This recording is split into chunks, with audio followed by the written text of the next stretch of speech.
Je vous remercie beaucoup pour cette invitation. Donc, il me vient la lourde tâche de conclure cette matinée. J'essaierai d'être bref. En plus, je suis un peu iconoclaste dans cette assemblée très technicienne, très technique, je dirais. Donc, je vais essayer de vous présenter en 3 questions quelques idées autour de l'évolution du prix des primeurs. Alors, la première question concerne le passé. Depuis 2000, on ne va pas aller très très loin dans le passé, mais c'est finalement qu'est-ce qui marque l'évolution sur les 16 dernières années pour les primeurs. Ensuite, on va s'interroger sur une autre grande question, c'est celle de ce qui fait le prix des primeurs. Quels sont les drivers du prix des primeurs, quels en sont les déterminants.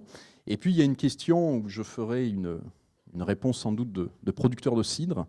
Si vous voyez ce que je veux dire, je ne répondrai que partiellement à la dernière question, peut-on prévoir les prix des primeurs? Mais clairement, il y a des choses qui sont prédictibles, effectivement. Alors, l'évolution passée du prix des primeurs, si vous agrégez en moyenne 200 châteaux qui, tous les ans, vendent leur vin en primeur et donnent un prix durant la saison, et que vous regardez cette évolution dans le temps, voilà, vous avez ce genre de graphique. Donc sur l'échelle de gauche, vous avez ce prix moyen agrégé des primeurs, et vous avez une tendance linéaire en pointillé. Donc la courbe la plus sombre, c'est le prix moyen agrégé, et vous voyez qu'on a une évolution haussière qui est continue, alors heurtée bien évidemment, parce qu'il y a un effet millésime, mais qui est continue sur les dernières années, depuis la décennie 2000, et avec, pour le coup, une tendance qui est significative sur le plan statistique. Ce que l'on constate aussi, c'est une dispersion qui est en augmentation.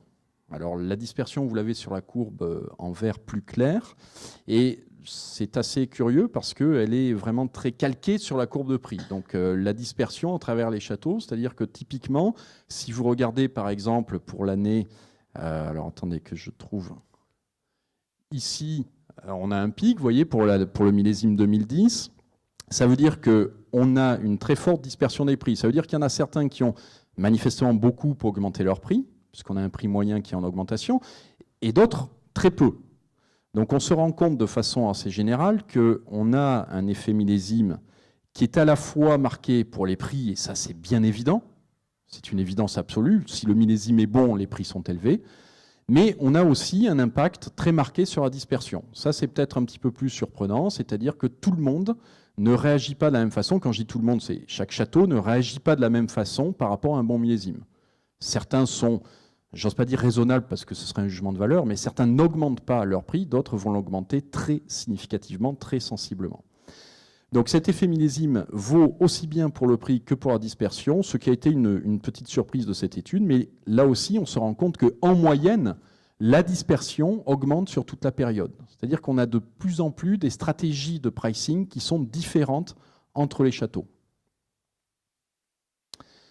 Alors ce que l'on constate aussi, même si ce n'est pas parfaitement évident sur un graphique, mais ce que l'on constate lorsqu'on fait une étude statistique avec toutes nos données, je vous ai dit environ 16 millésimes ou 17 millésimes ici, sur 200 châteaux, on constate qu'on a une certaine, ce qu'on va appeler en économétrie, une autocorrélation dans les prix. C'est-à-dire que vous avez un effet mémoire des prix et que le prix de l'année précédente impacte le prix de l'année suivante. Et cette autocorrélation, elle est d'un type particulier parce que lorsque le prix augmente, il a du mal à baisser. Lorsque le prix baisse, en revanche, il n'a pas trop de mal à réaugmenter derrière. Donc on a une espèce d'effet mémoire, mais une mémoire très sélective, si vous voulez, dans les prix. Les prix ont du mal à baisser, ils n'ont pas de mal à augmenter. Donc ça aussi, c'est un élément assez intéressant. C'est un élément dont on peut se resservir, parce que c'est une propriété statistique très intéressante, pour derrière faire de la prévision, une fois qu'on a bien compris qu'on avait cette mémoire sélective des prix. Alors, je vous ai dit, la dispersion augmente, ce qui veut dire que certains vont pricer plus cher, notamment lors des bons millésimes, d'autres vont rester plus raisonnables. Alors qui fait quoi? Évidemment, il ne s'agit pas de stigmatiser ici, on a les noms si vous voulez, mais il ne s'agit pas ici de donner les noms, bien évidemment, quoique ce n'est pas très compliqué de les retrouver non plus. Mais si vous regardez, lorsqu'on subdivise en 2 sous-périodes notre période d'étude, alors ici elle est un tout petit peu plus restreinte, on s'arrête au millésime 2014 sur ce graphique. Donc vous avez ici le prix moyen sur le millésime, je vais y arriver, non. Le prix moyen sur 2008, la période, pardon, 2008-2014, le prix moyen sur la période 2000-2007. Et normalement, s'il n'y avait pas d'augmentation entre les deux sous-périodes, tout le monde devrait être parfaitement aligné sur la première bisectrice ici, c'est-à-dire cette droite à 45 degrés. Or, ce n'est pas le cas. Et si vous arrivez à voir un petit peu notre jeu de couleurs, vous remarquerez qu'on a quelques châteaux qui se distinguent ici. Ils se distinguent surtout parce qu'ils sont les plus éloignés, à quelques exceptions près, de cette droite des 45 degrés. C'est-à-dire que eux, significativement, leurs prix sont plus élevés sur la deuxième sous-période que sur la première sous-période. Donc eux sont facteurs de dispersion, clairement, mais eux aussi sont facteurs de dispersion, finalement. On a ici des autres vins, des non classés, et eux auraient tendance à avoir des prix moins élevés sur la deuxième sous-période qu'à la première sous-période. Donc la dispersion, elle vient de deux choses. Elle vient de votre classement. Les châteaux les mieux classés dans le ranking 1855 sont ceux qui vont avoir tendance à le plus augmenter leur prix, notamment entre la première et la deuxième sous-période, alors que les autres châteaux, les non rankés, comme on dit, vont avoir tendance plutôt à diminuer leur prix. Donc ça fait deux sources finalement d'hétérogénéité. Les moins rankés baissent, les autres augmentent. Et on a une corrélation assez claire de la dispersion en fonction du classement, puisque vous voyez ici, si je regarde les autres couleurs, les seconds crus classés, ici dans cette espèce de marron orangé, sont plutôt au-dessus de la ligne. Les crus bourgeois, fût-il exceptionnel, sont plutôt en dessous de la ligne, etc. Donc on peut s'amuser comme ça quand même à cartographier un peu les évolutions de prix sur la période en fonction des classements. Alors ça, c'était pour le constat. Si on veut s'amuser à faire de la prédiction, bien évidemment, il faut dans un premier temps s'intéresser aux drivers, aux fameux déterminants. Qu'est-ce qui fonde les prix des primeurs? Est-ce qu'on peut aller capter de l'information dans l'environnement pour essayer de faire cette prédiction? Alors, il y a tout un tas de variables que vous pouvez retrouver très très facilement, bien évidemment. Vous avez la météo, c'était notre première session ce matin. Vous avez la qualité du millésime, on en a directement, ou en tout cas indirectement parlé avec la dernière présentation. Vous avez évidemment tout un tas d'informations institutionnelles autour de l'AOC, d'appartenance d'un vin, son classement, je viens de le dire. Vous avez aussi des aspects qui tiennent beaucoup plus, finalement, tous les aspects en vert ici, qui tiennent beaucoup plus au marketing, à commencer par le marché, l'état du marché, d'une année sur l'autre, qui va dépendre de quoi? Qui va dépendre de la demande et donc de facteurs macroéconomiques, mais qui va aussi dépendre des goûts du consommateur, qui peuvent évoluer, alors pas brutalement d'une année sur l'autre, mais en tendance, là aussi, qui peuvent évoluer, bien évidemment. Vous avez les stratégies de marque qui vont être essentielles, et ça, on va y passer peut-être un tout petit peu plus de temps à la fin. Et puis, il y a quelque chose que je n'ai pas encore évoqué, qui est ici, c'est le rôle des experts. On est sur un marché d'information, le vin est un bien d'expérience, tout le monde n'a pas la chance d'aller goûter les primeurs, et quand bien même, si comme votre serviteur vous le faisiez, je ne suis pas sûr que vous seriez capable de déceler, pour le premier kidam venu, donc, la qualité du vin. Donc vous avez besoin de ces experts qui vous révèlent de l'information. Ces experts, on est dans une période post-Parker, on est tous un petit peu orphelins, vous le savez, donc on a besoin d'eux. Et on va faire un petit focus sur le rôle des experts pour essayer de comprendre cette évolution des prix. Alors, premier focus sur les experts, il y a quelque chose d'intéressant, c'est que si les prix augmentent en moyenne, il y a un premier indice, on peut se dire, c'est parce que les notes des experts ont augmenté en moyenne aussi sur la même période. Donc de la même façon qu'on avait agrégé les prix, on va agréger les notes d'experts. On se fonde sur un score agrégé que vous connaissez peut-être, que j'avais contribué avec un de mes étudiants en thèse à construire ici à Bordeaux, qui est le Global Wine Score. Et ce score, vous le voyez, il est en augmentation systématique, donc depuis le début de la décennie 2000. Alors là aussi, de façon hiératique, bien évidemment, en fonction de la qualité des millésimes. Donc ça veut dire quoi? Ça veut dire qu'il y a une hausse de la qualité moyenne. Très certainement, on a eu d'excellents millésimes. Denis Dubourdieu l'avait noté il n'y a pas très longtemps avant son décès. C'est vrai qu'il avait dit Bordeaux a fourni des millésimes extraordinaires sur la décennie 2000, entre 2000 et 2010 notamment. Donc c'est logique qu'on ait cette hausse de la qualité moyenne. Il y a une autre interprétation qui est un petit peu plus perverse, je vous prie de m'en excuser par avance, mais c'est de se dire, finalement, lorsqu'on est un expert, on doit vendre on doit vendre son expertise, on doit se faire de la publicité, et il y a une excellente publicité qui consiste à mettre des très bonnes notes parfois. Un 100 sur 100, pour ceux qui notent sur 100, ça, tout de suite, ça marque, c'est médiatisé, c'est repris dans la presse, etc. Et ça permet de donner une épaisseur médiatique supplémentaire à l'expert. Donc c'est quand même quelque chose d'intéressant. Et des très mauvaises langues ont fait remarquer que peut-être il y avait une inflation dans les notes d'experts qui pourrait être décorrélée d'une certaine façon de la qualité réelle des vins. Bon, évidemment, je ne relayerai que très partiellement ce genre de propos, mais on a autre chose qui est intéressant si on regarde les scores, et là je m'intéresse à la deuxième courbe, qui est celle en vert plus clair, c'est la dispersion. Là aussi, on a une dispersion, donc sur l'échelle de droite, vous le voyez. On a quand même quelque chose d'intéressant parce qu'on se dit, finalement, il y a une homogénéisation de la qualité, les experts vont vers un consensus, ils estiment, quand les vins sont bons, que, effectivement, tous estiment qu'ils sont bons ou tous estiment qu'ils ne sont pas bons. Alors là aussi, il y a une autre interprétation qui est celle d'une espèce de une métaphore footballistique, par exemple, qui est celle du marquage à la culotte. Hein. Vous connaissez cette expression. Est-ce qu'il ne s'épirait pas un petit peu? On sait que, je vais parler de théorie des jeux tout à l'heure pour la fixation du prix entre les châteaux, on peut le faire pour les experts aussi. Est-ce qu'on n'attend pas finalement que tel expert ait parlé avant de se prononcer? Il y a un petit jeu du chat et de la souris avec un espèce de mimétisme des experts, de suivisme. Bon, là aussi, c'est des interprétations finalement qui sont peut-être un petit peu trop spéculatives, mais je vous les livre parce qu'elles existent. Quoi qu'il en soit, juste pour terminer là-dessus, notez simplement que le score moyen en 2000 était de 89 points, il est de 90,25 à peu près en 2016. Alors, si on veut parler de causalité un petit peu maintenant, rapprochons les deux courbes, d'une part celle du prix, donc à nouveau la courbe foncée, et celle du Global Wine Score, GWS ici, donc ce score agrégé. Bon, on voit qu'il y a une correspondance assez nette, alors qui peut s'expliquer par une causalité, mais il y a toujours cette idée, lorsqu'on étudie les causalités, il y a toujours l'idée d'une troisième variable qui pourrait expliquer une corrélation sans qu'il y ait pour autant causalité. Il y a une troisième variable qui est évidente ici, c'est la qualité du millésime. La qualité du millésime explique à la fois une bonne note d'expert et en même temps un prix élevé du vin, bien évidemment. Bon, quoi qu'il en soit, on a une assez bonne superposition de ces deux courbes avec peut-être des points qui sont notamment un, alors je pense à celui-ci, hein, qui est un petit peu particulier puisque le millésime 2013 a été plutôt mal noté en moyenne, alors que le prix, finalement, comme je vous le disais, a été un peu collé au prix passé et a eu du mal à baisser. Donc, cette corrélation marquée,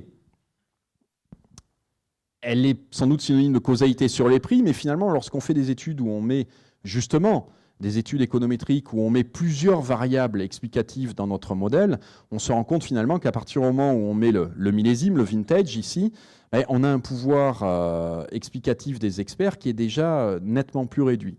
Si vous regardez les chiffres, les seuls qui vont m'intéresser, ce sont ceux qui sont surlignés en jaune.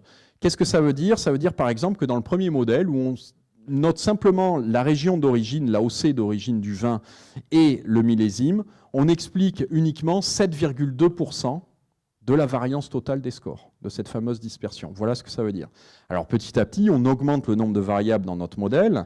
Si vous rajoutez déjà quelque chose d'un petit peu plus fin autour de la qualité du millésime par AOC, finalement, ça n'a pas de pouvoir explicatif supplémentaire, on perd même quelques points.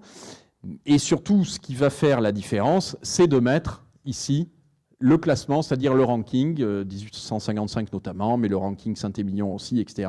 Et là, bien évidemment, vous faites une différence notable et vous commencez à expliquer quasiment la moitié de la variance totale de vos prix. Alors, si vous rajoutez là-dessus les experts, soit avec le Global Wine Score, soit avec une autre méthode d'agrégation, vous arrivez péniblement à 56% de l'explication du prix, avec ou sans d'ailleurs la classification, puisque finalement, c'est ça qui est intéressant aussi, la classification explique beaucoup la note des experts. C'est un autre sujet.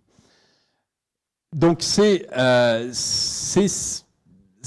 effets d'experts, ce n'est pas tous les experts non plus. Il y a eu beaucoup d'études.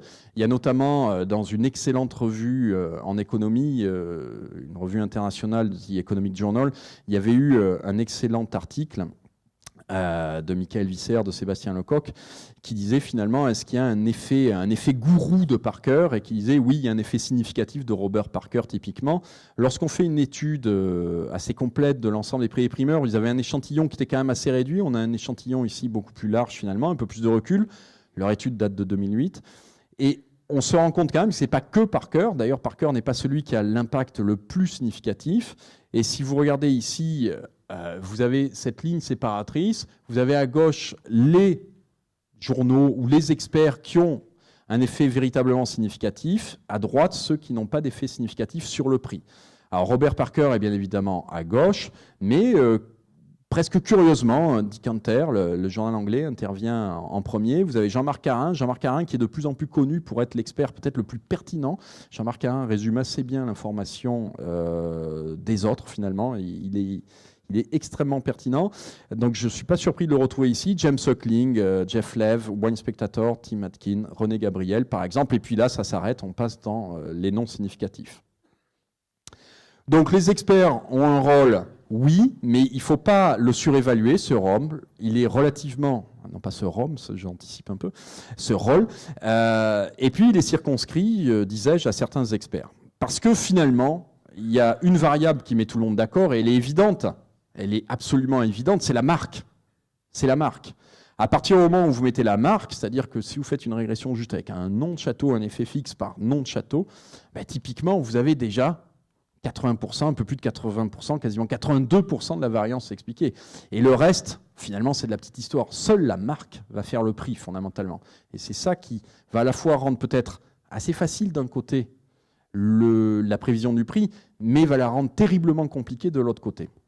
Alors, si vous ajoutez ensuite le vintage, vous arrivez à 94% de l'explication. Et puis finalement, là, vos experts, ils servent quasiment plus à rien, puisque c'est vraiment epsilonesque l'apport de variance expliquée par les experts. Alors, c'est mon dernier slide, et je vais peut-être passer un tout petit peu de temps dessus, mais rassurez-vous, puisque c'est mon dernier. Donc, je vous avais promis une réponse de Normand, la voilà, oui et non, hein, elle est bien basique en termes de réponse de Normand. Peut-on prévoir les prix des primeurs ? Oui, par pas mal d'aspects. Oui, parce que on a fait d'énormes progrès dans la prédiction. On a aujourd'hui des travaux qui sont extrêmement pointus et extrêmement intéressants en intelligence artificielle, notamment, avec des algorithmes d'apprentissage et je dirais d'auto-apprentissage, des algorithmes qui corrigent très rapidement leurs erreurs. J'en ai utilisé récemment pour faire de la prédiction sur le prix du vin en vrac. Ça marche quand même très très bien. Donc, c'est des choses très intéressantes aujourd'hui que l'on développe. Alors, les économistes sont complètement dépassés, mais que l'on développe en lien avec des mathématiciens et des informaticiens. Donc ça marche bien. Ça marche bien. Ça marche bien aussi parce qu'on se base sur des travaux techniques tels qu'ils ont été exposés aujourd'hui, qui nous permettent d'avoir une bonne idée à la fois de l'impact de la météo sur les quantités et sur la qualité, qui nous permettent d'avoir une bonne idée très en amont sur la qualité d'une récolte, notamment, on l'a vu tout à l'heure, avec le taux de sucre et ce genre de choses. Et du coup, on est assez facilement capable de prédire ce qu'on va appeler une valeur fondamentale. C'est-à-dire que toute chose égale par ailleurs, ex nihilo, comme on aime bien dire en économie, finalement, le prix de tel vin devrait être de tant. Ça, on peut le dire. Est-ce que pour autant, il va être de tant ? Et non. Et c'est là où le bas blesse. C'est là où le bas blesse parce que finalement, lorsque vous êtes face à des professionnels, vous travaillez avec des courtiers, vous travaillez avec des négociants qui vous demandent alors le prix de ce vin, on va le dire assez simplement, mais normalement, il devrait être de tant. Et puis, il va y avoir une déception parce que le prix ne va pas être à ce niveau-là, finalement. Pourquoi ? Pourquoi ? Essentiellement parce qu'on n'est pas sur une science exacte ici. On est sur une stratégie qui induit une interaction entre les acteurs. Les acteurs, ce sont les châteaux. Et les châteaux, ils décident bien évidemment du prix, mais ils décident aussi de la quantité qu'ils vont mettre sur le marché.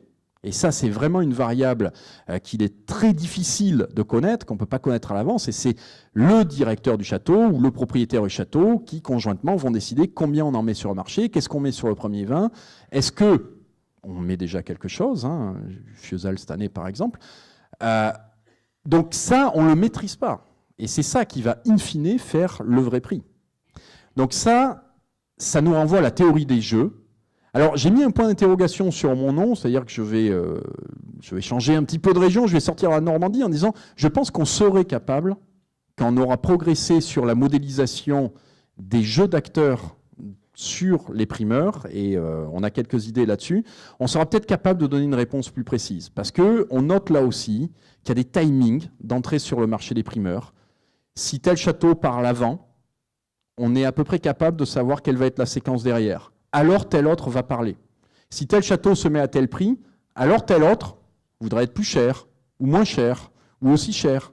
Et on commence à comprendre la petite mécanique qu'il y a là derrière. Alors, ce n'est pas abouti, nos modélisations, mais on commence à avoir une petite idée. Et ce qu'il nous faut, c'est le premier tireur.